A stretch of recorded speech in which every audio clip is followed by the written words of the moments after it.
podcast, and today we'll be talking about population growth. Should the government have a say in how many children people have? Why or why not? Yes. My reasoning is the population is growing too much, and we have no actual predators to get us out of here. So there should be. Can you elaborate? So the reason why most overpopulation is not an issue for most creatures because they have natural predators, but since we're humans, we don't have that. So we should have a limit to how many kids we should have. Don't you think that humans are their own predators, though? Yes. Think about it. Yes, but I mean, like, people get punished for killing, and it's not the same with like animal kingdom. I'm not saying you shouldn't be punished, but yeah. Well, on the contrary of your belief, I would say no. They shouldn't have a say in our birth rates and how many people we have, because at the end of the day, it should be a human right to decide whether you want to have the kid or not. I think they should, because I don't think we have enough space and resources and stuff like that for everybody to be making babies. How do you feel? I agree with Elizabeth. I think they shouldn't.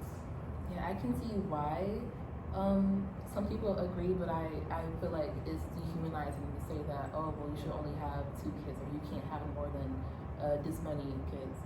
But yeah, I can see why not, since there's a lack of jobs, there's a lack of space, a lack of resources, so it makes sense. How do you think we can change the economy to help accommodate for a rise in population? I feel like our best bet is nuclear factories, because that would open up a lot more jobs, and so it would also provide more energy, so it's like a double bonus. And as long as procedures are followed, then we should be good. As of right now, the birth rates have dropped. Do you think that it'll keep decreasing, or do you think that it will increase? I think about how it's going to go with the Trump situation, because kicking out a lot of our migrations, or immigrants, which is still adding to the population, is going to lower them, and so since they're not trying to have a baby, who's going to be able to citizen, since they're removing that kind of thing, it's going to make it less likely that immigrants are actually going to come over to go to America. It's not favorable. So that, along with low birth rates, it's just I feel like the birth rate is going to continue declining, and we're going to end up in a negative deficit. It's we're going to be decreasing in population rather than increasing. When it comes to the problem of consumption, is the problem that there's too many people, or is that there's a small number of resources? Both. Too many people. I think it's both. There's too many people and little resources. And then since there's little resources, there's not enough for everybody in the world. I agree. Do you think that it's just people? Yes. You don't agree with the lack of resources? I mean, let's be for real. Those are basically the same issues. The more people won't have enough resources, there's too many people. So, yeah, it's the same thing. So you agree with both? Yeah, I agree with both. Questions? I wanted to see what are your guys' thoughts on education affects birth rates. Do you guys think it affects it positively or negatively? I feel like it can go both ways.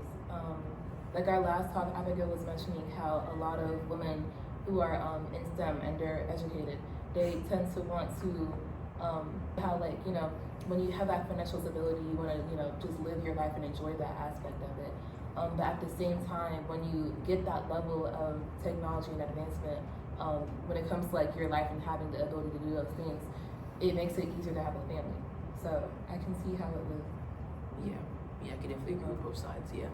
Because for me, I don't want to have kids if I'm not financially stable. That can vary. You never know when you're not going to be stable. But I want to wait until I am at a point where I can be I can afford to have kids. Mm-hmm. But sometimes when you can afford to have kids, you don't want to have kids because you just want to travel the world and I be agree free. with that. Well, this You needs don't to want to have to worry about having kids. I feel like this is exactly what they're talking about. How the younger generation doesn't really want to have kids because they think about it too much. Well, back then they were just, we have food, we can have kids. You know what I'm saying? So that's why it's not as the chart. It's there's more. There's gonna be more older people in the population than younger people in the next decade. I feel like. I feel like the younger generation wants to have kids actually.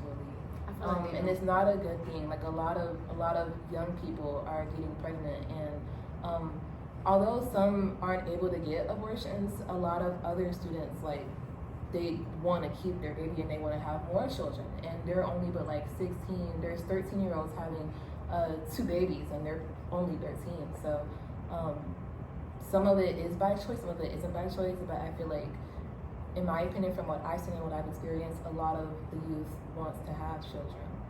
I don't think they want to have children. Maybe. I think they just want to do something else, and then a children Yeah. comes by accident. But for me, it's like if you already had that first accident baby, like not your, but if you already had the first one, why would you go ahead and have 2 more and you're still a teen? I mean, Be ready for the next episode of Currently Issued Podcast. Have a nice day.